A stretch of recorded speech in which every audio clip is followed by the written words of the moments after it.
Hello పిల్లలు, welcome back to బాలవేద. ఈ రోజు మనం ఒక సూపర్ హీరో గురించి మాట్లాడుకుందాం.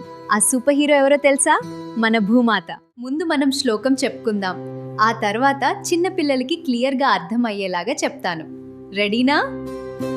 సముద్రవసనే దేవి పర్వతస్తన మండలే విష్ణుపత్ని నమస్తుభ్యం పాదస్పర్శం క్షమస్వమే.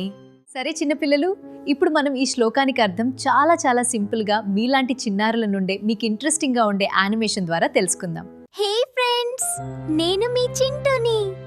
ఈరోజు మీకు ఒక సీక్రెట్ మ్యాజిక్ మంత్రం నేర్పించనా? మరి ఆ భూమాతకి మనం రోజు థ్యాంక్ యూ చెప్పాలి కదా, అందుకే నేను ఈ శ్లోకం నేర్చుకున్నాను.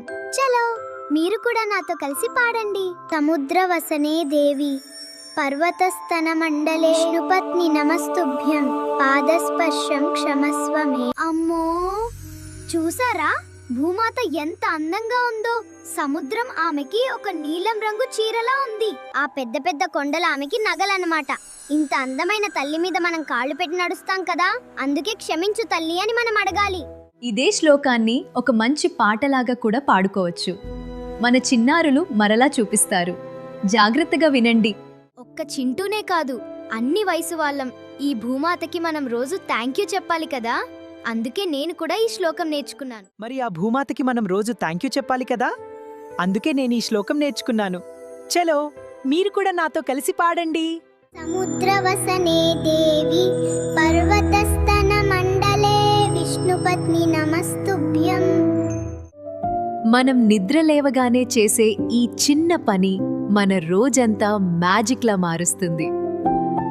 మీరు కూడా రేపటి నుంచి ఈ శ్లోకం చెప్తారా? మీకు ఈ వీడియో ఎక్స్ప్లెయిన్ చేసిన విధానం క్లియర్గా అర్థమైందా? కామెంట్స్లో చెప్పండి. పిల్లలలో మంచి విలువలను పెంపొందించే మా ఈ ప్రయత్నం మీకు నచ్చినట్లయితే వీడియోని లైక్ చేసి మీ వాళ్ళందరికీ షేర్ చేయండి.